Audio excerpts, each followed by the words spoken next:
Vous êtes bien sur 2D6 Plus Cool, le podcast qui propose des enregistrements audio de tablets de jeux de rôle via Hangout. Cependant, ce que vous allez entendre se nomme format court. À l'instar des comic strip Actual Play du podcast anglo-saxon Discern Realities de la communauté The Gauntlet, Antoine et Kaleren vont réaliser une série d'enregistrements de JDR de courte durée basée sur un jeu cyberpunk propulsé par l'apocalypse nommé The Sprawl de Hamish Cameron. Tonton Volsung, dans sa bonté sans limite, s'est chargé du montage et de fournir l'hébergement. Pourvu que ça dure. En piste, messieurs. Mon nom est Antoine, et je jouerai le maître de cérémonie. Et moi je suis Kaleren et je vais donc jouer Léo Desaulniers, un hacker. Ceci est un enregistrement de session épisodique, durant lequel nous allons jouer à The Sprawl, et nous allons nous intéresser plus particulièrement aux péripéties de Léo Desaulniers. Dis-moi Léo Desaulniers, qui es-tu ? Alors Léo Desaulniers est un hacker qui travaille pour la méga corporation Angela. Il y est depuis, je dirais, à peu près 7-8 ans, quelque chose comme ça, depuis une assez longue période en fait.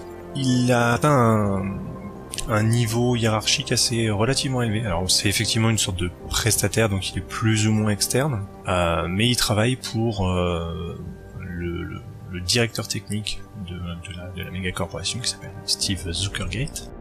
Et enfin principalement pour lui évidemment, Steve Zuckergate fait partie du conseil, en gros du conseil d'administration de la corporation Angela. Et donc du coup tu es un hacker, donc tu travailles principalement dans la matrice. J'imagine que tu n'es pas connu sous ton vrai nom dans la matrice. Quel est ton pseudonyme ? Alors non, justement si.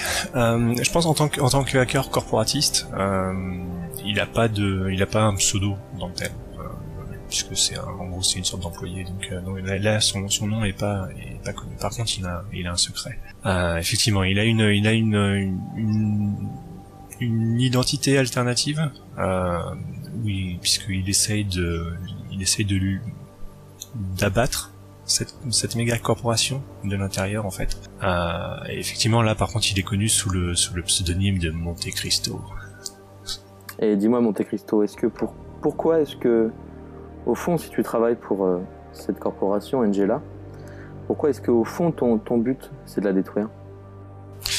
Alors en fait donc comme je disais, ça fait quoi 7-8 ans qu'il travaille pour cette corporation. Je pense qu'un petit peu avant ça, il avait une identité totalement différente. C'était un hacker qui comment dire, un activiste, etc., ce genre de choses, ou plutôt un hacker qui fonctionnait pour le Star System en fait, donc qui tentait de faire des coups pour avoir de la publicité, etc. Donc une identité totalement différente, et il s'est recréé une identité pour pouvoir entrer au sein de cette corporation suite à la mort, je pense, de sa femme et de sa famille en fait, de sa femme et de son fils, en sachant que c'est la corporation Angela est responsable de leur mort. Je pense que c'est une catastrophe écologique, quelque chose comme ça, qui a dû tuer sa famille. Sans doute d'autres personnes aussi, mais voilà. Donc il l'infiltre pour pouvoir la battre. Et ce que tu me disais, c'est que une des façons qu'a eu Angela de couvrir leurs responsabilités, et surtout de faire oublier cette mauvaise presse, c'est que Angela ne s'appelait pas à l'époque Angela. Oui, c'est le grand classique de on change le nom, on a un nouveau logo et du coup hop, c'est pas nous. Il y a peut-être eu même des rachats ou des choses comme ça, enfin bref, ce genre de choses. Mais effectivement, Angela n'était pas connue à l'époque en tant que telle pour vraiment pour cette activité, enfin avait un nom différent. Je suis parti sur Petrochem qui est un nom assez connu et qu'on retrouve dans le bouquin. D'accord. Enfin, c'est plutôt du côté cyberpunk. Donc mais c'est pas très important. Et en fait, Angela, du coup, c'est les méga corporations se développent et gèrent pas mal de domaines. Donc effectivement, le domaine initial d'Angela, enfin de Petrochem, c'était plutôt tout ce qui était énergie et transport en fait. Et maintenant, Angela est devenue un peu plus une corporation qui va gérer Donc ils transportent aussi finalement l'information maintenant. Donc ils gèrent les tuyaux et ils font aussi du contenu évidemment. Quand tu fais le tuyau, tu fais le contenu derrière, c'est bien mieux. Donc voilà, donc ils font des médias, entertainment, etc., etc. Ouais, c'est ça. Juste une petite précision pour les auditeurs. Les corporations, c'est vraiment un thème cyberpunk.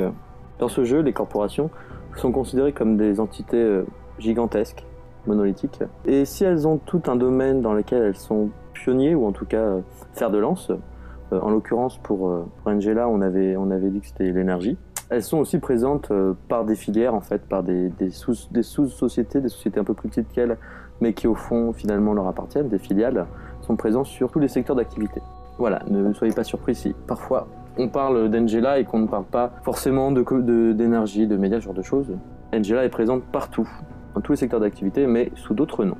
Petite précision, surtout pour nos auditeurs, pour ceux qui ont lu le livre, et si vous ne l'avez pas fait, je vous encourage à le faire. Classiquement, une partie de The Sprawl, ça se joue de manière chronologique, c'est-à-dire qu'on commence par faire une scène où on présente à l'équipe la mission, puisque c'est un jeu à mission, et on joue la scène où ils vont négocier et découvrir avec leur interlocuteur en quoi cette mission consiste, et négocier donc avec eux les contreparties financières ou autres qu'ils auraient en échange de l'accomplissement de cette mission. Puis la phase de préparation où l'équipe se prépare à accomplir la mission, et enfin la phase de mission, la phase d'action elle-même, où la mission a lieu. Nous, on va faire ça de manière un petit peu différente. On va prendre des libertés sur la chronologie. On va pas hésiter à faire des flashbacks pour revenir en arrière. Sachez que c'est quand même quelque chose qui est prévu par le livre. Donc on ne sort pas vraiment des sentiers battus, mais il se peut que pendant l'enregistrement, vous entendez des choses qui fassent pas forcément beaucoup de sens. Sans doute parce que pour nous, pas encore non plus. Puisqu'on l'a pas joué. Il n'y a pas de scénario évidemment qu'on joue pour voir ce qui va se passer, mais qu'on va donc pas hésiter à prendre quelques libertés avec la chronologie. Voilà. Et je pense que maintenant, on peut commencer. Si ton corps est attaché à une table d'opération en plein milieu de la défense, dans cette tour appartenant à Angela, ton esprit est ailleurs. Ton esprit se trouve au sein du nœud public qui est là pour accueillir les utilisateurs et les consommateurs qui sont curieux à propos d'une certaine compagnie qui s'appelle Nutrisol. Tu te trouves en plein milieu d'un champ de blé. À l'horizon, juste au-dessus de la ligne d'horizon, tu vois un beau soleil. Un soleil de fin de soirée d'été, avec des couleurs un petit peu orangées. Sauf que le soleil, au lieu d'être rond, a la forme du logo de Nutrisol. Les champs dans lesquels tu te trouves est gigantesque. Et un vent tiède donne une forme de vague à ce blé, comme si tu te trouvais en fait dans une mer. Tu n'as aucun mal à avancer évidemment, puisque les épis de blé semblent s'écarter sur ton chemin. Autour de toi, d'autres entités, d'autres personnes, d'autres avatars, ternes, presque des fantômes. Il s'agit des autres visiteurs, des visiteurs usuels de ce nœud, qui sont tellement lents par rapport à toi. Au loin, tu vois une ferme, une belle ferme. Tu te doutes qui, selon le service marketing de Nutrisol, veut donner un côté authentique. Tu vois également à un autre endroit un espèce d'arbre gigantesque qui reprend un petit peu le logo de Nutrisol. Un hôpital, tout blanc, avec une énorme croix rouge. Et une forêt. Pas une forêt inquiétante, oh non, une forêt qui donne envie d'aller. Une forêt qui a pour but d'attirer les visiteurs et tu devines pour leur montrer le côté naturel des produits de Nutrisol. À quoi ressemble ton avatar, Léo ? Je pense qu'il a un avatar basique, un avatar par défaut, genre le premier, l'avatar le plus anonyme possible en fait. Vraiment l'avatar du commun que tout le monde va avoir plus ou moins, donc vraiment rien qui le distingue en fait. Ok. J'imagine que le but d'avoir un avatar aussi quelconque, c'est la discrétion. Ça aide pas mal, effectivement.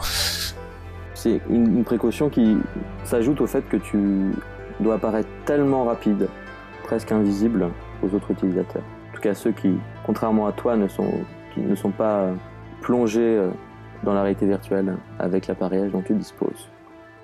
Mais là, pour l'instant, je suis à la surface encore, si j'ai bien compris.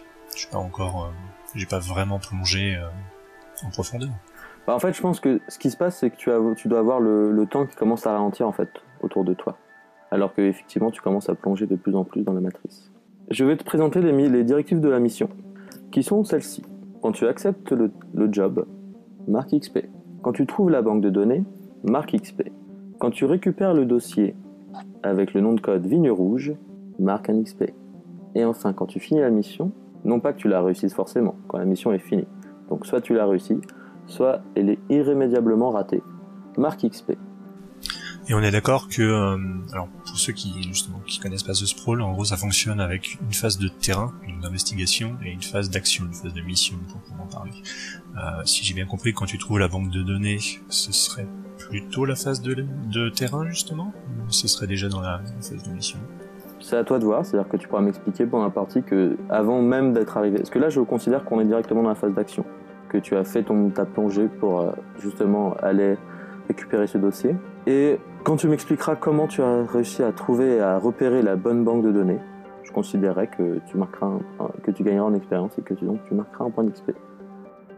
Ok, parce qu'en fait, c'était pour savoir à quoi correspondait la banque de données. Est-ce que c'était la banque de données qui contient le dossier Vigne Rouge? C'est ça. Ok. Que fais-tu? Ça sent les manœuvres matricielles, je pense. Ouais, j'essaye de quitter la partie un peu finalement showcase, un peu présentation de la corporation, et profiter d'un nœud d'entrée pour pouvoir m'aventurer un peu plus dans ce qui m'intéresse vraiment. Donc tu veux avoir accès à un nœud restreint, j'imagine. Et comment tu fais pour le trouver? Je suppose qu'il doit y avoir une sorte de visuellement, graphiquement, il doit y avoir le point d'entrée doit avoir une représentation en fait. La plupart des gens doivent passer devant sans forcément s'en rendre compte. Mais je pense que ça doit se repérer et se trouver pour celui qui sait comment ça fonctionne. Et donc tu es en train de regarder autour de toi dans la matrice pour essayer de le repérer, c'est bien ça? Ouais, je pense. Eh ben je pense qu'il est temps pour toi de me faire un petit jet d'évaluer. Alors, évaluer, c'est une manœuvre qui se fait avec Pro, donc une stat que j'ai à +1. Quand tu étudies attentivement une personne, un lieu ou une situation, quand tu jauges rapidement un adversaire ou une situation tendue, lance Pro, donc 2d6 plus Pro. Sur un 10+, je retiendrai 3, sur un 7-9, je retiendrai 1. Lors de l'action qui s'ensuit, je peux dépenser une retenue à n'importe quel moment pour poser une question de la liste suivante, dès lors que mon examen a pu m'en révéler la réponse. Le MC peut me poser des questions pour éclaircir mon attention. Et ce qui est assez intéressant, c'est que je gagne +1 sur le prochain jet quand j'agis en utilisant ces réponses. Alors la liste des questions, c'est de quelles potentielles complications devrais-je me méfier, qu'est-ce que je remarque en dépit de l'effort fait pour le cacher, en quoi quelque chose m'est-il vulnérable, comment puis-je éviter les ennuis de me cacher ici, quelle est la meilleure façon de m'infiltrer, m'exfiltrer ou traverser quelque chose, où puis-je obtenir le meilleur avantage, quelle est la plus grande menace dans cette situation, et qu'est-ce qui est aux commandes ici. Donc déjà on va voir si je fais pas un 6-. Pro. C'est parti. Et donc je fais un 8. Ok. Donc quelle question est-ce que je poserai? Je pense que là ça doit être quelle est la meilleure façon de m'infiltrer, je suppose. Donc tu es en train d'observer autour de toi, tu remarques à quel point le blé a l'air mûr, à quel point le blé a l'air doré. Il y a aussi une espèce d'odeur de pain, tu vois, de pain fraîchement cuit qui règne dans l'air. Évidemment, tu sais que ce ne sont que des données numériques qui te sont transmises à ton cerveau, mais malgré tout, c'est une odeur particulièrement alléchante qui règne dans ce nœud, qui se mélange à une odeur d'herbe fraîchement coupée. Et tu remarques que, effectivement, si la plupart des constructs dans ce nœud sont visités par les visiteurs publics de ce nœud, un semble être laissé un petit peu à l'écart. Il s'agit de cette ferme que tu as vue. Et tu te doutes que si seulement quelques utilisateurs rentrent et sortent, le trafic est beaucoup moins grand que dans les autres nœuds. Ok, donc l'accès sécurisé, c'est cette ferme. Cool. Mais du coup, je vais m'y rendre. Alors évidemment, tout ça se passe quasiment à la vitesse de la lumière. Hein. On ne te voit pas marcher dans les champs, surtout que le champ est vraiment immense, mais presque en un instant, tu te retrouves donc devant cette ferme, avec un porche, une porte, et à côté de cette porte, un vieil homme. Un vieil homme qui se bascule sur une chaise. Il a un chapeau de paille, et à la bouche, une germe de blé. Il a ses deux mains posées sur son torse, comme s'il faisait une sieste. Et à ses pieds, un beau labrador qui respire la santé, aux poils noirs et luisants. Et lorsque tu t'approches, le labrador ouvre ses yeux, et tu vois deux yeux bleus, magnifiques, qui t'observent. Puis la voix du vieil homme. « Bonjour monsieur, que fais-tu » Ok, bon bah écoute, je subodore que je dois par contre avoir récupéré une fausse identité en fait pour pouvoir me connecter. Parce que donc juste pour qu'on soit d'accord, on avait décidé que dans la matrice, il y a effectivement toute la part de hacking informatique, mais on voulait aussi avoir un aspect piratage humain en fait. C'est-à-dire que c'est l'humain qui a la faiblesse. C'est ça. Dans la matrice. Alors, ceci dit, je pense que tu vois qu'effectivement, parce que je pense que quand on se met de ton point de vue, je pense qu'on a effectivement donc la métaphore du nœud qui apparaît, et puis tu as aussi des fenêtres de données, et je pense que tu vois assez rapidement qu'en fait il s'agit d'un protocole d'identification assez standard, qui aura du mal à résister vraiment à tes savoir-faire, à ton savoir-faire. Donc peut-être as-tu volé une identité, mais peut-être peux-tu tenter aussi également de passer outre ce... En brut, une attaque brute pour je pense que non, il a effectivement récupéré une fausse identité sans doute d'un super utilisateur quelconque qui va lui permettre d'entrer plus profondément dans ce réseau. Et comment as-tu réussi à récupérer cet accès, cette identité virtuelle? Alors vu qu'on va dire que c'est de l'humain, donc, je suppose que ça veut dire trouver la personne, et après entrer en contact avec elle d'une manière ou d'une autre, et obtenir l'information ou avoir suffisamment d'informations sur elle pour connaître son mot de passe et après récupérer toutes les données. Donc peut-être que c'était un... Ah oui, je pense que ça peut être ça. Je vois bien un membre corpo de Nutrisol. On a peut-être eu dans un gymnase ou un truc comme ça. Enfin voilà, on fait du sport un peu ensemble, des choses comme ça, ou dans un centre de fitness en fait, tu vois. Et donc du coup, des discussions de vestiaire en fait, ce genre de choses. Peut-être il a laissé traîner un peu on doit avoir des casiers avec une sécurité, mais bon, ça se hack finalement, ça aussi. Donc peut-être qu'en récupérant des informations de sa mallette, en discutant avec lui, peut-être en faisant du sport avec lui, ce genre de choses, à force j'ai réussi à obtenir des informations sur l'individu. Et donc, du coup à découvrir quel mot de passe il utilisait. Sans doute un mot de passe pas très sécurisé, du genre peut-être pas sa date de naissance, mais sa date d'obtention de son diplôme, un truc comme ça. Ou ça, d'accord. Et du coup, est-ce que tu veux déclarer un contact? C'est quelqu'un que tu connaissais d'avant? C'est quelqu'un que tu as approché parce que tu savais que tu avais cette mission à accomplir? Je sais pas si c'est vraiment un contact en tant que tel. Non, je pense vraiment c'est juste quelqu'un que sur lequel j'ai récupéré des informations. C'est pas quelqu'un qui me donne véritablement volontairement l'accès en fait. D'accord, mais comment as-tu réussi comment as-tu réussi à le rencontrer? C'est que là du coup c'est sur un flashback, on fait un autre flashback pour voir comment est-ce que j'ai pu le rencontrer. Je pense que ça doit être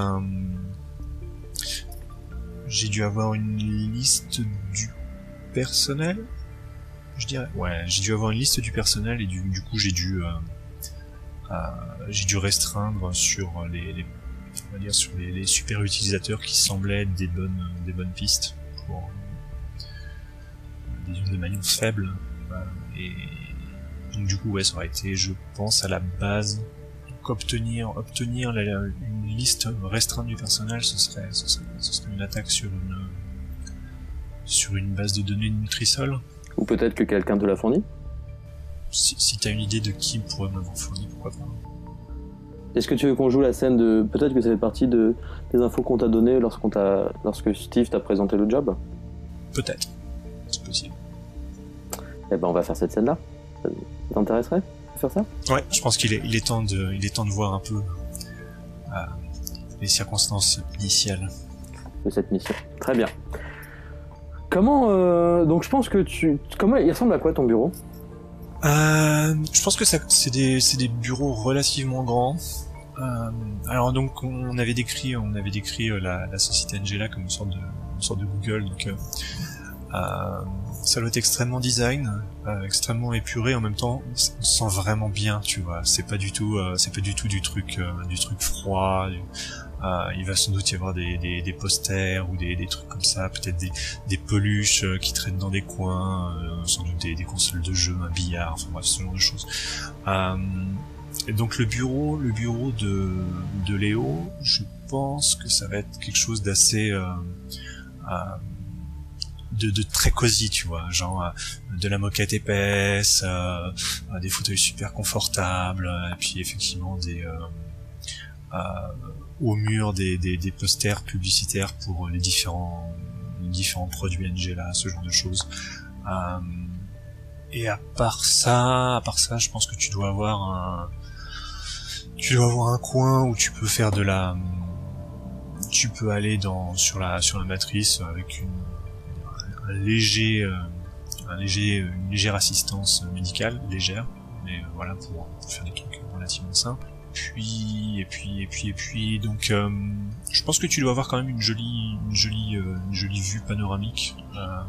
Je dois pas être du côté où on voit la grande arche de la Défense. Ça c'est vraiment les conseils d'administration qui ont droit à ce genre de choses. Mais voilà, je dois avoir une jolie vue sur la grande Défense, sur la zone de la grande Défense, et puis on doit peut-être, du coup je dois voir un peu au-delà le Paris un peu craignos, au-delà des murs en fait. Au-delà du périmètre sécurisé de la Défense. Ouais, c'est ça. Donc t'es dans ton bureau, quand tu reçois dans ton champ de vision une alerte, comme quoi tu reçois donc un message de Steve. Le message est le suivant. Salut Léo, écoute, si tu pouvais trouver 5 minutes pour venir me rendre visite dans mon bureau, j'ai quelque chose pour toi. Mais tu sais que, bien que il a l'air amicable, que ce message a l'air juste d'être une requête, tu devines que en fait ce n'est pas du tout une requête, mais que c'est un ordre. Et que c'est quand j'aurai 5 minutes, ça veut dire tout de suite. Ouais, bien sûr. Bah écoute, je m'y rends, de toute façon, j'ai peut-être pas grand chose à faire. Donc c'était rien de très très important. Donc effectivement, je me rends dans le bureau de Steve, sous camionnette. Tu rentres dans le bureau, tu as les accréditations qu'il faut pour pouvoir passer cette porte coulissante automatique. Et Steve est là dans toute sa splendeur, assis, décontracté, pas à son bureau. Son bureau est de l'autre côté de la salle. Il n'y est presque jamais. Mais par contre, la salle, les bureaux, la taille des bureaux dans lesquels il est gigantesque. Une famille nombreuse pourrait y vivre, avec aisance. Lui, c'est sur un fauteuil, un des beaux fauteuils en cuir, dans les teintes rouges. Il est assis de manière décontractée et en train de finir de dicter quelque chose à l'intelligence artificielle qui gère ses rendez-vous. Quand tu arrives, il affiche un beau sourire. Ah, te voilà, Léo. Mais viens, rentre, assis-toi, c'est comme chez toi, tu le sais bien. Et en te disant ça, il t'indique de sa main un autre fauteuil rouge, dans les mêmes teintes, très confortable. Et alors que tu t'avances, tu vois que, encore une fois, il s'est habillé d'un de ses costumes 3 pièces, complètement dépassé de mode, mais qui lui donne un petit air dandy. Tu remarques également qu'il a sans doute encore subi une opération pour se rajeunir, car il a une peau bien trop jeune pour son âge. Et alors que tu viens t'asseoir sur ce fauteuil, il te regarde avec ce regard presque carnassier qui vient dénoter avec son sourire, qui a lui l'air chaleureux, des années d'entraînement. Il attend que tu s'assoies. Ouais, classiquement, effectivement, je m'approche, je lui serre la main, je m'assois, en essayant de s'asseoir de manière la plus confortable possible, en fait. Puisque c'est censé être ultra décontracté, etc. Mais effectivement, Léo sait que derrière les apparences, c'est une jungle et même si je pense que comme on doit travailler ensemble depuis quand même pas mal de temps, évidemment il se méfie de moi, parce que évidemment étant juste sous lui, techniquement, je fais partie de ceux qui pourraient vouloir prendre sa place. Donc ça, Léo ne l'oublie pas. Mais voilà. Mais après, c'est pas la première fois qu'on bosse ensemble, donc il doit y avoir quand même un peu une forme d'habitude qui s'est installée. Alors que tu t'assois sur ce fauteuil très confortable, très moelleux, il te semble détecter une odeur de parfum qui te semble dire quelque chose, mais avant que tu puisses vraiment te rappeler de qui il s'agit, Léo s'approche de toi. Toujours en étant assis, en fait, il glisse dans son fauteuil, on entend le bruit du crissement du cuir sous le tissu, et le tissu de son costume, et te tape sur la cuisse. Alors Léo, comment ça va? Ah, bien, Steve. Rien de particulier. Je me brouillais presque un petit peu, donc je suis content que tu m'appelles, en fait. Mais je vais pas te... Notre temps est précieux, donc dis-moi tout. Oh, tu n'as pas changé, Léo, tu veux toujours aller directement au cœur de la discussion. Est-ce que je te sers quelque chose? Effectivement, on doit se servir... Je pense qu'il l'avait peut-être même déjà préparé, parce que ça doit faire partie du rituel. On doit peut-être avoir genre un petit whisky ou un petit truc comme ça. Effectivement, d'habitude, il te sert un whisky ou une liqueur, et aujourd'hui, il y a une bouteille, une espèce de plateau qui vole légèrement au-dessus de la table basse. C'est une belle table basse, une table basse antique. D'ailleurs, à chaque fois que tu rentres dans son bureau, tu te demandes quelle somme d'argent a été investie rien que pour le bureau de ce directeur technique, car il y a des œuvres d'art partout. Et tu vois une vieille bouteille de vin, à l'étiquette presque effacée. Et effectivement, 2 verres sont posés dessus. Il en prend un par le pied et te le tend. Je dois avoir un sifflement admiratif. Ça a l'air d'être une cuvée spéciale. Un 2030, tu me diras ce que t'en penses. Il est magnifique. Et il commence à faire tourner le vin en dessous de son nez, à fermer les yeux et à humer ce vin. Ah, écoute, je vais en profiter aussi, parce que ça doit pas être souvent que je bois des grands crus. Peut-être même plus des grands crus naturels. Évidemment, à l'époque où le vin était encore soumis à des cahiers des charges très restreints.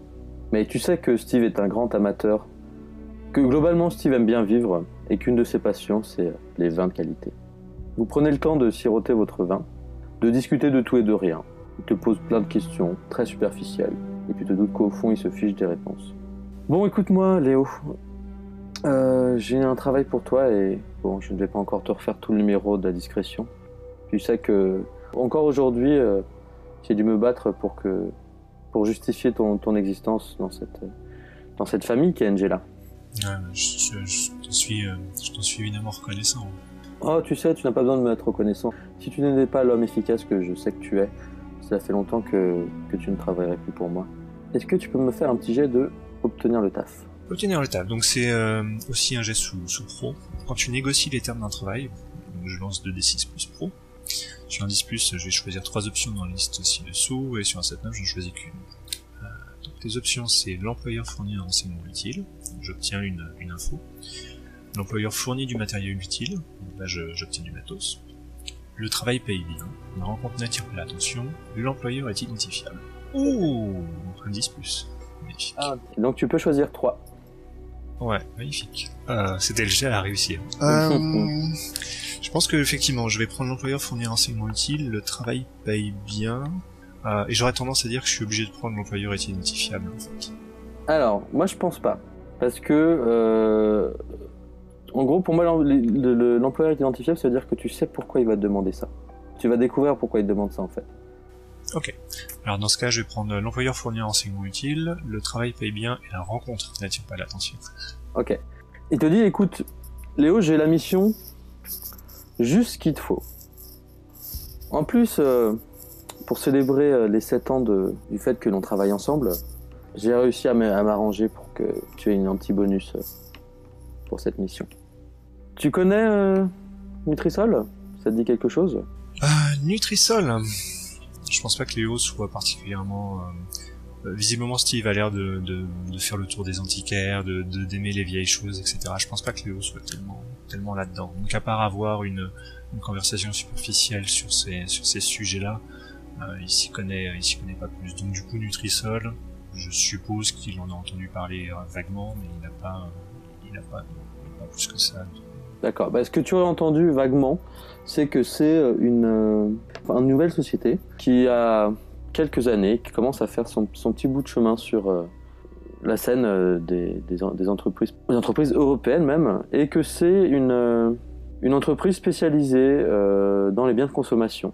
et plus exactement des biens de consommation destinés aux personnes allergiques. Donc, écoute, la mission elle est plutôt simple, c'est histoire que tu te remettes en jambes. Ça va être très facile pour toi, j'ai aucun doute là-dessus. Un truc basique, tu rentres, tu récupères le dossier, tu sors et tu nous apportes le dossier. Et tu vois qu'en disant ça, il cherche en fait, à l'intérieur de sa poche de la veste à carreaux qu'il a, il sort une espèce de petite barre noire, comme anthracite, et la pose sur la table basse qui se trouve devant vous. Comme d'habitude, toutes les informations que nos équipes ont pu récupérer qui seront utiles se trouvent ici. Super. Écoute, un boulot idéal. Je reviendrai vers toi dès que possible. Tu vois qu'il a déjà arrêté de t'écouter, qu'il est manifestement en train de regarder des choses en réalité augmentée. Et oui. Merci Léo d'être passé. N'hésite pas à me tenir au courant quand tu auras fini. Et il commence à se lever et à aller prendre la direction d'une autre pièce. Ouais, je récupère la clé et puis je m'en vais. Te revoilà donc devant ce fermier et son laboratoire encore couché, juste ses yeux ouverts qui te fixent. Bon moment pour finir, je vais donc juste effectivement utiliser une information.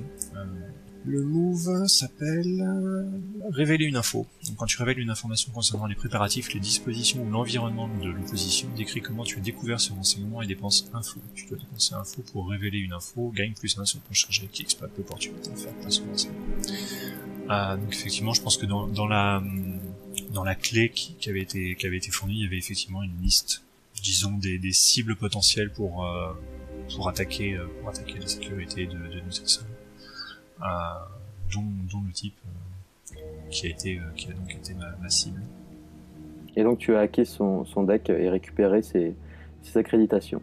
En fait, quand tu t'approches donc de ce Porsche, il lève sa tête, tu vois ses yeux qui sont noirs et tu vois des lignes de code qui sont en train de se dérouler le long de ses yeux, alors que manifestement il est en train de vérifier ton accréditation. Est-ce que tu peux me faire le petit jet de connexion, s'il te plaît ? Merci d'avoir écouté Format court. Sa parution sera hebdomadaire et ne devrait impacter que légèrement les épisodes habituels de 2D6 Plus Cool, garantissant ainsi du contenu plus régulier dans vos lecteurs. Les thèmes d'intro et de fin sont respectivement Lois and the Calb et Rolling at 5 de Kevin MacLeod. À la semaine prochaine.